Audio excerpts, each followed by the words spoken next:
Hello दोस्तों, हमारे channel में आपका स्वागत है। आज की इस वीडियो में हम बात करने वाले हैं दुनिया के अजीबोगरीब ब्यूटी स्टैंडर्ड्स के बारे में। अगर आपको ऐसा लगता है कि सिर्फ सुंदर चेहरा और आंखें ही पूरी दुनिया में ब्यूटी स्टैंडर्ड मानी जाती हैं, तो आज आपका ये भ्रम टूट जाएगा। तो आज हम आपको कुछ ऐसे ही अजीबोगरीब ब्यूटी स्टैंडर्ड्स के बारे में बताने वाले हैं जिनके बारे में जानकर आपको हैरानी होगी। तो चलिए शुरू करते हैं।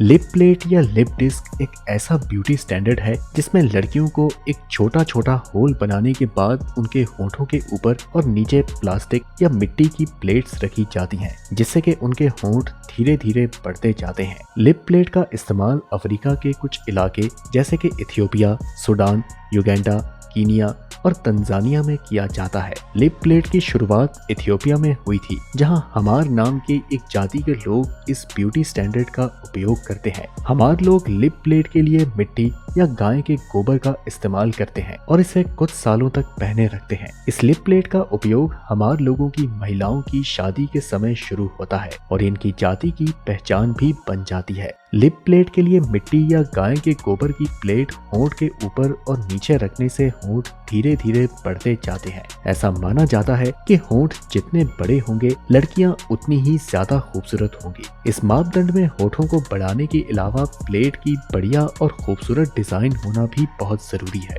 लिप प्लेट के अलावा भी अफ्रीका के कुछ इलाकों में जैसे कि मुर्सी नाम के लोगों में एक अलग प्रकार का ब्यूटी स्टैंडर्ड है। मुर्सी जाति के लोग अपने कान के ऊपर और नीचे अलग अलग चीजें लगाते हैं, जैसे कि बीड्स, शेल्स या फिर मेटल रिंग्स, जो कि धीरे धीरे कान को बढ़ाते जाते हैं। इस तरह के ब्यूटी स्टैंडर्ड्स में भी कान को बढ़ाने के साथ साथ इसका डिजाइन भी बहुत जरूरी है। लिप प्लेट और मुर्सी जैसे ब्यूटी स्टैंडर्ड्स का उपयोग आज के समय में भी किया जाता है, लेकिन ये प्रथा धीरे धीरे खत्म हो रही है और यहाँ तक कि कई जगहों पर इस ब्यूटी स्टैंडर्ड को बुरा भी माना जाता है। इसके अलावा लिप प्लेट के इस्तेमाल के कारण कई बार हेल्थ इश्यूज भी हो सकते हैं, जैसे कि स्पीच प्रॉब्लम, डेंटल इशू और इन्फेक्शन। भारत एक ऐसा देश है जहाँ के हरेक क्षेत्र में, हरेक जाति में एक अपना ब्यूटी स्टैंडर्ड है। भारत के ब्यूटी स्टैंडर्ड में गोरा रंग और लंबी हाइट का महत्व हमेशा से रहा है। इसके अलावा सुंदर और घने बाल, खूबसूरत चेहरे और साफ सुथरा शरीर भी बहुत जरूरी होता है। लेकिन आजकल ऐसा मानना गलत है कि यही चीजें ही ब्यूटी स्टैंडर्ड है, जबकि आज के भारत में ब्यूटी स्टैंडर्ड्स में बहुत सी जातियां और क्षेत्र के स्टैंडर्ड्स शामिल हैं। जैसे कि भारतीय नारियों को लंबी चोटी बनाना बहुत जरूरी माना जाता है और साथ ही मांग पर लगाए गए सिंदूर और बिछिए भी भारतीय नारियों के ब्यूटी स्टैंडर्ड्स में बहुत महत्वपूर्ण है। भारत के उत्तरी पश्चिम क्षेत्र में खासकर पंजाबी लोगों में लंबे बाल और घनी दाढ़ी का महत्व है। ये चीजें उनके ब्यूटी स्टैंडर्ड्स का एक बड़ा हिस्सा है, जबकि भारत के पश्चिमी क्षेत्र में गुजराती लोगों में सुंदरता, सज धज का महत्व है। यहाँ के लोग सुंदर कपड़े पहनने और अपने आप को अच्छी तरह से सजा कर रखने का ध्यान रखते हैं। और वहीं भारत के पूर्वी क्षेत्र में असम और नागालैंड के लोगों में अलग अलग टैटू का महत्व है। इस तरह के टैटू बनाना उनकी संस्कृति और इतिहास से जुड़ा हुआ है और ये टैटू इनके ब्यूटी स्टैंडर्ड्स का एक बहुत बड़ा हिस्सा है। वहीं भारत के दक्षिणी क्षेत्र में केरल के लोगों में अपनी सुंदरता के लिए काफी सादगी से भी खुशी मिलती है। यहाँ के लोग अपने खुद के बालों को कटाने की जगह अपने बालों को अच्छी तरह से बांधने के प्रति ज्यादा ध्यान देते हैं। इसके अलावा दक्षिण भारत के कुछ लोग अपने शरीर पर सुंदर टैटू भी बनवाते हैं। दोस्तों, भारत के ब्यूटी स्टैंडर्ड्स में अलग अलग रूपों में ये साबित होता है कि सुंदरता के मापदंड किसी एक चीज पर नहीं निर्भर करते। हरेक क्षेत्र, हरेक जाति अपने अलग ब्यूटी स्टैंडर्ड के साथ सुंदर और खुशनुमा दिखाई देते हैं। अब हम दांतों को तेज करने वाले अजीब ब्यूटी स्टैंडर्ड्स पर बात करते हैं। जी हाँ दोस्तों, आपने बिल्कुल सही सुना। ये ब्यूटी स्टैंडर्ड्स दुनिया के कुछ देशों में बेहद लोकप्रिय है, जहाँ पर लोग अपने दांतों को तेज करने के लिए कुछ अजीबोगरीब तरीकों का इस्तेमाल करते हैं। दांतों को तेज करने का ये प्रचलन दुनिया के कई देशों में है, जैसे कि अफ्रीका, इंडोनेशिया और फिलीपींस। इंडोनेशिया में दांतों को तेज करने के लिए लोग अपने दांतों को चांदी या सोना से ढक देते हैं और ऐसे में दांतों को चमकदार और तेज किया जाता है। इस तरह से दांत दिखने में काफी आकर्षक लगते हैं। वहीं अफ्रीका में दांतों को तेज करने का प्रचलन कुछ अलग है। यहाँ के लोग अपने दांतों को कांटे की तरह तेज कर देते हैं और इस तरह के दांतों को बिला कहते हैं। ये दांत दिखने में तो कुछ लोगों को काफी आकर्षक लगते हैं, जबकि कुछ लोग इन दांतों को देखकर घबरा जाते हैं। फिलीपींस में भी दांतों को तेज करने का प्रचलन है। यहाँ के लोग अपने दांतों को मट्ठा और पान के पत्ते में भिगोकर दांतों को तेज करते हैं। इस तरह के दांत को बीटल नट टीथ कहते हैं। दिखने में ये दांत कुछ लोगों को आकर्षित लगते हैं, लेकिन दोस्तों कुछ लोग इस प्रचलन के खिलाफ भी हैं, क्योंकि इस तरीके से दांत और मसूड़ों में कई प्रकार के नुकसान हो सकते हैं। दांतों को तेज करने के लिए सर्जरी भी की जाती है, लेकिन इसके बाद भी कई लोगों को नुकसान होता है।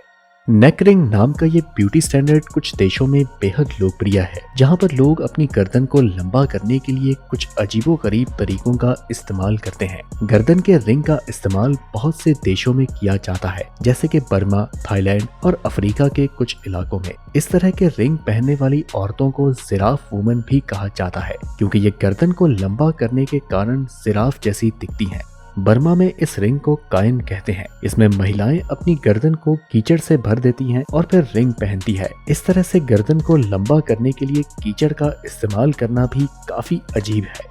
थाईलैंड में इस तरह के रिंग को पडोंग कहते हैं, जहां पर लोग अपनी गर्दन को लंबा करने के लिए एक मेटल रिंग का इस्तेमाल करते हैं, और इस तरह की रिंग को पहनने से गर्दन को लंबा करने में कोई नुकसान नहीं होता। और वहीं अफ्रीका में भी इस प्रकार की रिंग का इस्तेमाल होता है। मसाई जनजाति के लोग अपनी गर्दन को लंबा करने के लिए मेटल रिंग का इस्तेमाल करते हैं, और ये लोग इस रिंग को एसरी कहते हैं। इस तरह की रिंग को पहनने से गर्दन को लंबा करने में कई तरह के नुकसान हो सकते हैं। इसी कारण कई लोग इस प्रथा के खिलाफ भी हैं।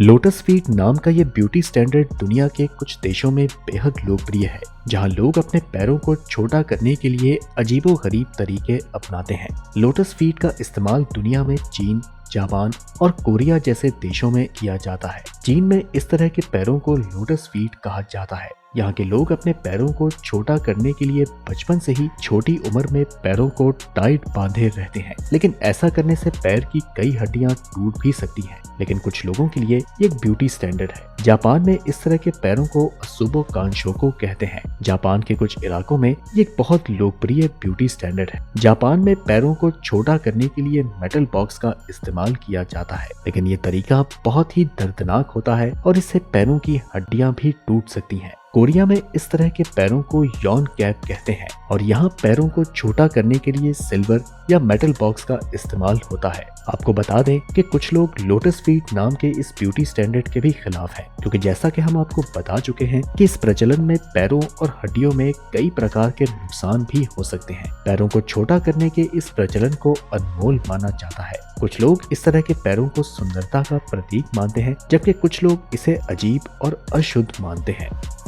ब्लैक टीथ नाम का ये ब्यूटी स्टैंडर्ड दुनिया के कुछ देश जैसे कि जापान, इंडोनेशिया और वियतनाम में इस्तेमाल किया जाता है। जापान में इस तरह के काले दांतों को ओहागुरो कहते हैं। यहाँ के लोग अपने दांतों को काला करने के लिए कुरोसोमी नाम का एक तरल पदार्थ का इस्तेमाल करते हैं, जिसे दांतों पर लगाकर दांत काले हो जाते हैं। ऐसा करने से दांतों के ऊपर लगे दाग और पीलापन भी दूर हो जाता है। इंडोनेशिया में इस प्रकार के काले दांतों को गिगी हिटाम कहते हैं। यहाँ के लोग अपने दांतों को काला करने के लिए कुछ पौधे और जड़ी बूटियों का इस्तेमाल करते हैं। इन पौधों और जड़ी बूटी में काले रंग के पदार्थ होते हैं, जिससे कि दांत काला हो जाता है। वहीं वियतनाम में इस तरह के काले दांत को रंगहोई कहते हैं। यहाँ के लोग अपने दांतों को काला करने के लिए आमतौर पर धूप के नीचे बैठकर तंबाकू का इस्तेमाल करते हैं। तंबाकू का इस्तेमाल दांतों को काला करने के साथ साथ उन्हें मजबूत भी बनाता है। वहीं दोस्तों आपको बता दें कि ब्लैक टीथ नाम के इस ब्यूटी स्टैंडर्ड के भी कुछ लोग खिलाफ हैं,